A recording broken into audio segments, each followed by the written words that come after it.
Good morning, welcome back to success journey TV channel. ముందుగా HGT prepare అయ్యేటటువంటి మిత్రులు, అదేవిధంగా స్కూల్ అసిస్టెంట్ ప్రిపేర్ అయ్యేటటువంటి మిత్రులు, అదేవిధంగా ఇంకా టెట్కి ప్రిపేర్ అయ్యేటటువంటి మిత్రులందరికీ కూడా బాగా యూజ్ అయ్యేటటువంటి సైకాలజీలో ఉన్నటువంటి అభ్యాసం అనేటటువంటి ఈ చాప్టర్లో చాలా ముఖ్యమైనటువంటి అంశాలని ఈరోజు మీకు ప్రజెంటేషన్ చేయబోతున్నాను. సో ఈ టాపిక్స్ అనేవి డిఎస్సిలో కానీ టెట్లో కానీ చాలా ముఖ్యమైనటువంటివి.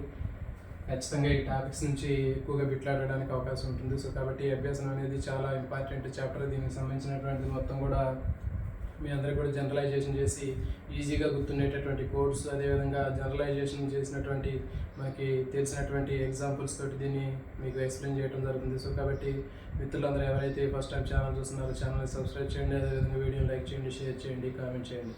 సో మనం లేట్ లేకుండా ఈ టాపిక్లోకి వెళ్దాం. చూడండి, మనకి అభ్యాసన వక్రరేఖలు అనేవి చాలా ముఖ్యమైనటువంటివి. సో మరి ఈ అభ్యాసన వక్రరేఖలు తీసుకున్నట్లయితే ఆరోహణ వక్రరేఖ, అవరోహణ వక్రరేఖ, నెక్స్ట్ ఎస్సాకారపు వక్రరేఖ అనేటటువంటి 3 రకాలైనటువంటి వక్రరేఖలు అనేవి కనిపిస్తుంటాయి. సో వీటి మీద మనకి ఎక్కువగా డిఎస్సిలో టెట్లో వీటి మీద ఎక్కువ క్వశ్చన్లు అడగడానికి అవకాశం ఉంటుంది.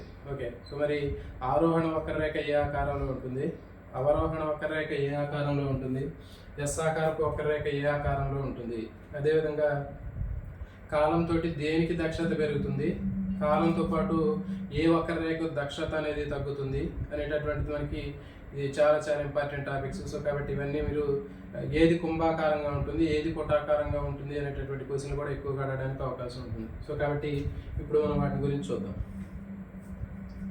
చూడండి, ఆరోహణ వక్రరేఖ. ఓకే, ఈ ఆరోహణ వక్రరేఖ అనేది సాధారణంగా మనకి ఇది కుంభాకారంగా ఉంటుంది. ఓకే, కుంభాకారం అంటే ఇది. సో ఈ విధంగా ఉండేటటువంటి దాన్ని ఏమంటారంటే కుంభాకార తలం అంటారు. సో కాబట్టి ఆరోహణ వక్రరేఖ అనేది మనకి కుంభాకారంగా ఉంటుంది. ఓకే, దీన్ని మీరు గుర్తుపెట్టుకోవాలంటే చూడండి, కోడ్ ఏంటంటే ఇక్కడ 6 ఆరోహణ వక్రరేఖలో మనకి 6 అనేటటువంటి నెంబర్ ఉంది కాబట్టి 6 నెంబర్ ఇక్కడ వేసినప్పుడు మీకు ఈ 6 నెంబర్ అనేది చూడడానికి ఎట్లా కనిపిస్తుంది చూడండి. సో ఈ విధంగా కనిపిస్తుంది. అంటే ఏంటి, ఇది కుంభాకార తలం. సో ఇట్లా ఉంటే అది ఇట్లా ఉన్నట్లయితే దాన్ని కుంభాకార తలం అంటారు. దీనికి కాలంతో పాటు దక్షత అనేది పెరుగుతుంది. ఓకే, ఆరోహణ అంటే కింద నుంచి పైకి చూడండి. సో కాబట్టి ఆరోహణ అంటే ఇట్లా మనకి జనరల్గా కింద నుంచి పైకి మనం మెట్లు ఎక్కేటప్పుడు కింద నుంచి పైకి మెట్లు ఏ విధంగా ఎక్కుతుంటాం, అట్లా ఆరోహణ వక్రరేఖలో దక్షత అనేది కాలంతో పాటు క్రమంగా ముందుకు పోతుంది. ఓకే, మరి దీన్ని ఎట్లా గుర్తుపెట్టుకోవాలి అంటే ఇంకొక కోడ్ చూడండి. ఆరోహణలో 6 అనే పదాన్ని గుర్తుపెట్టుకుంటే ఈ 6లో మనకి ఈ నెంబర్ ఎట్లా రాస్తాం. సో కాబట్టి ఎట్లా ఉందంటే అది కుంభాకారం. ఓకే, మరి కుంభాకార తలాలు పుటాకార తలాలు మాకు అర్థం కావట్లేదు సార్, ఇంకా ఏదైనా జనరల్గా ఇంకా ఏదైనా కోడ్ ఉంటే చెప్పండి అంటే ఇంకో కోడ్ కూడా ఉంది, దాన్ని చూద్దాం. చూడండి, మనకి కుంభాకార వక్రరేఖలో కుంభం అనే పదాన్ని గుర్తుపెట్టుకోండి. కుంభం అంటే మీకు తెలుసు కదా, ఏంటి కుంభం అంటే కుండ. ఓకే, మరి కుంభం అంటే కుండ. ఓకే, ఈ పదాన్ని గుర్తుపెట్టుకోండి. నెక్స్ట్ ఆరోహణ వక్రరేఖలో ఇక్కడ అరవటం అనేటటువంటి అక్షరం కనిపిస్తుంది. ఆరోహణ అంటే ఏంటి, అరవడం. ఓకే, ఎవరు రాశారు, దేనికోసం రాశారు చూద్దాం. ఒక అబ్బాయి ఇంట్లో కుండ తీసుకొస్తూ జారి కింద పడేశాడు. ఓకే, చేజారి ఆ కుండ కింద పడిపోయింది. పడిపోతే వాళ్ళ ఇంట్లో పేరెంట్స్ ఏం చేశారంటే అతన్ని అరిశారు, ఎరా ఎందుకు కుండ పడేసేవారు అని అరవటం జరిగింది. సో కాబట్టి ఇక్కడ అరవటం అనేటటువంటి దాంట్లో 6 అనేటటువంటి పదం కనిపిస్తుంది. 6 అంటే అరవటం. ఓకే, ఎందుకు అరిశాడు అంటే కుండ పగలగొట్టాడు కాబట్టి, కుంభం అనేటటువంటి దాన్ని పగలగొట్టాడు కాబట్టి వాళ్ళ పేరెంట్స్ అరవటం జరిగింది. సో కాబట్టి ఆరోహణ వక్రరేఖలో 6 అనేటటువంటి అరవటం అనేటటువంటిది ఏంటంటే కుంభాన్ని పగలగొట్టాడు కాబట్టి అరిశాడు అని గుర్తుపెట్టుకోండి. నెక్స్ట్ కాలంతో పాటు దక్షత అనేది పెరుగుతుంది. చూడండి, ఇట్లా ఇక్కడ 6 అన్నప్పుడు మనకి ఆ పలికేటటువంటి 6 అనేటటువంటి ఆ పలికేటటువంటిది ముందుకు పోతూ ఉంది. సో కాబట్టి అది దక్షత అనేది పెరుగుతూ ఉంది అని గుర్తుపెట్టుకోవచ్చు. నెక్స్ట్ రెండవది అవరోహణ వక్రరేఖ. ఓకే, మరి అవరోహణ వక్రరేఖ తీసుకున్నట్లయితే ఈ అవరోహణ వక్రరేఖ అనేది ఎట్లా ఉంటుంది, ఇది పుటాకారంగా ఉంటుందా కుంభాకారంగా ఉంటుందా, మరి దీనికి కాలంతో పాటు దక్షత పెరుగుతుందా తగ్గుతుందా, మరి ఈ అవరోహణ వక్రరేఖని ఎట్లా గుర్తుపెట్టుకోవాలి, కోడ్ తోటి ఎట్లా గుర్తుపెట్టుకోవాలో చూద్దాం.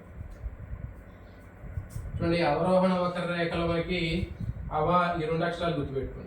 దీంట్లో ఈ 2 ఆరోహణ వక్రరేఖలో 6 అనే నెంబర్ని ఎట్లా గుర్తుపెట్టుకున్నారు, ఇక్కడ అవరోహణ వక్రరేఖలో అవ అనేటటువంటి 2 అక్షరాలు కూడా గుర్తుపెట్టుకోండి. ఓకే, సో ఈ అవ అనే నేను రాసే కోడ్లో ఈ వా అనేటటువంటిది ఎట్లా ఉంది. ఓకే, సో ఇది ఇట్లా ఉన్నట్లయితే పుటాకారం, ఇంతకుముందు చెప్పా. ఎట్లా ఉంటే కుంభాకారం, ఇట్లా ఉంటే లోపలికి ఉంటేది పుటాకారం. ఓకే, సో కాబట్టి అవరోహణ వక్రరేఖ అనేది ఎట్లా ఉంటుంది అంటే పుటాకారంగా ఉంటుంది అని గుర్తుపెట్టుకోవాలి. ఓకే, మరి ఇది కాలంతో పాటు ఈ అవరోహణ వక్రరేఖలో అభ్యసించేటటువంటి సామర్థ్యం లేదా దక్షత అనేది తగ్గిపోతుంది. ఓకే, సో ఇది ఇప్పుడు మనం గుర్తుపెట్టుకోవాలి. అవరోహణ వక్రరేఖ అనేది కాలంతో పాటు దక్షత ఎట్లా తగ్గుతుంది అనేటటువంటిది గుర్తుపెట్టుకోవచ్చు ఒక్కోటితోటి. నెక్స్ట్ మరి అవరోహణ వక్రరేఖ అనేది పుటాకారంగా ఉంటుందా కుంభాకారంగా ఉంటుందా అనేటటువంటి విషయాన్ని కూడా మనం ఈజీగా గుర్తుపెట్టుకోవచ్చు. ఎట్లాగంటే చూడండి, అవరోహణ వక్రరేఖలో ఆవు అనే పదం కనిపిస్తుంది చూడండి. అవరోహణ వక్రరేఖలో ఆవు అనేటటువంటి పదాన్ని గుర్తుపెట్టుకోండి. ఓకే, ఇది ఆవు. నెక్స్ట్ పుటాకార వక్రరేఖ గుర్తుపెట్టుకోవాలి.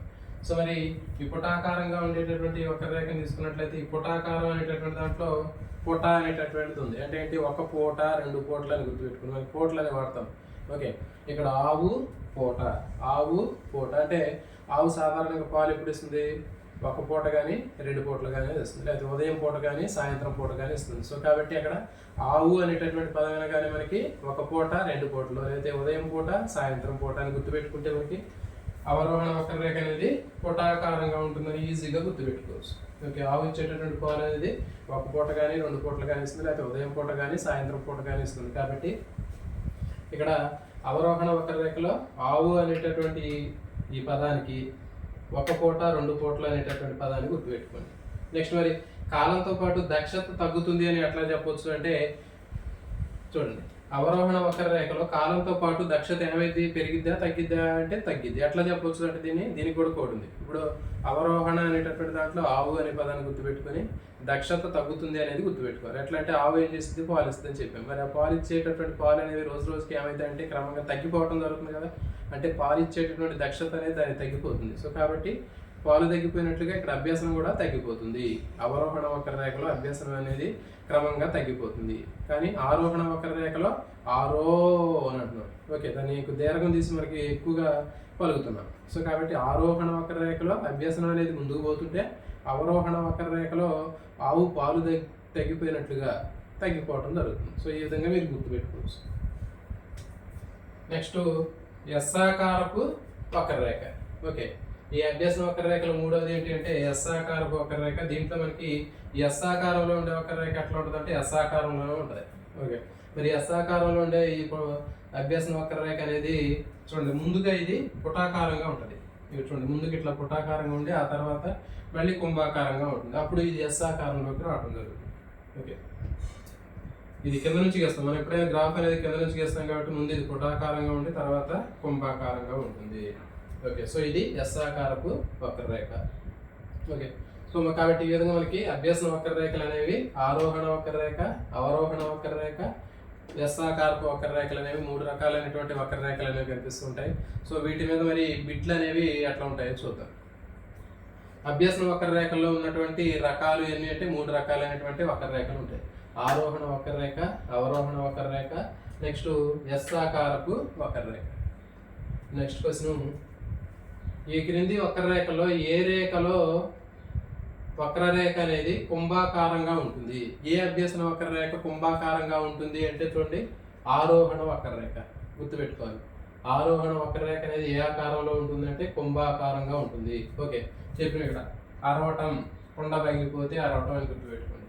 ఆరోహణ వక్రరేఖ కుంభాకారంగా ఉంటుంది. అట్లా గుర్తు లేకపోతే 6 అనేటటువంటి నెంబర్ వేసినప్పుడు ఇట్లా మనకి 6 అనేది ఇట్లా కుంభాకారంగా వస్తుంది. సో కాబట్టి అది కుంభాకార వక్రరేఖ.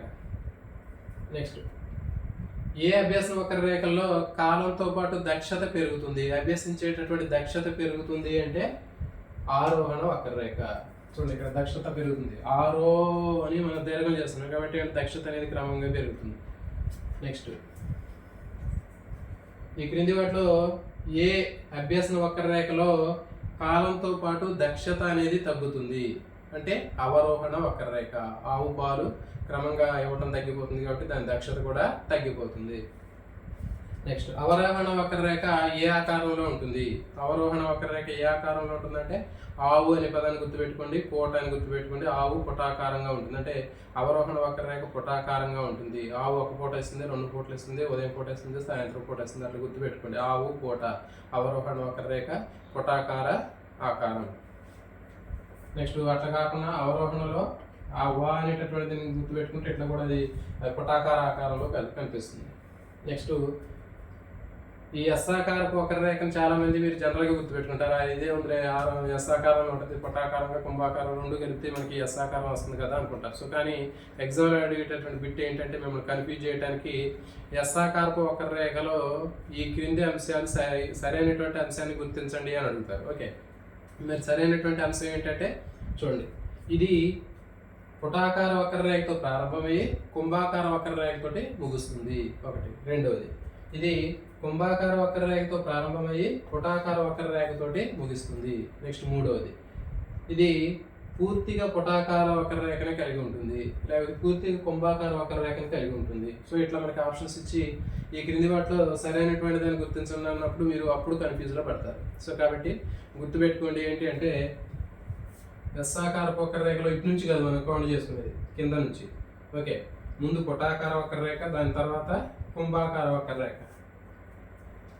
ఓకే, సో కాబట్టి ఈ విధంగా మనకి అభ్యాసన వక్రరేఖలకు సంబంధించినటువంటి క్వశ్చన్లు అనేవి ఈ విధంగా రావడం జరుగుతుంది. సో కాబట్టి మిత్రులందరూ కూడా ఎవరైతే వీడియోని చూస్తున్నారో, వీడియో చూసే వాళ్ళందరూ కూడా ఫస్ట్ టైం ఛానల్ సబ్స్క్రైబ్ చేస్తుంటే ఛానల్ సబ్స్క్రైబ్ చేయండి. అదేవిధంగా వీడియోని లైక్ చేయండి, షేర్ చేయండి, కామెంట్ చేయండి. అదేవిధంగా నేను ఇచ్చేటటువంటి సర్వీస్ అనేది మీ అందరూ కూడా చాలా యూజ్ అవుతుంది. నేను మీకు ఇచ్చేటటువంటి సర్వీస్ అంతా కూడా కంప్లీట్గా ఫ్రీ సర్వీస్ ఇస్తున్నాను. సో కాబట్టి మీరు కూడా మనం వేరే వాళ్ళకి మీరు కూడా నాకు సహాయం చేసి, అంటే మీరు కూడా నాకు సర్వీస్ ఇచ్చినట్లయితే మీరు కూడా నాకు హెల్ప్ చేసినట్లు అవుతుంది. అంటే మీరు ఇచ్చేటటువంటి సర్వీస్ అనేది కేవలం ఎలాంటి మనీ రూపంలో కానీ ఇచ్చేటటువంటిది కాదు. కేవలం మీరు చేసేటటువంటిది ఏంటంటే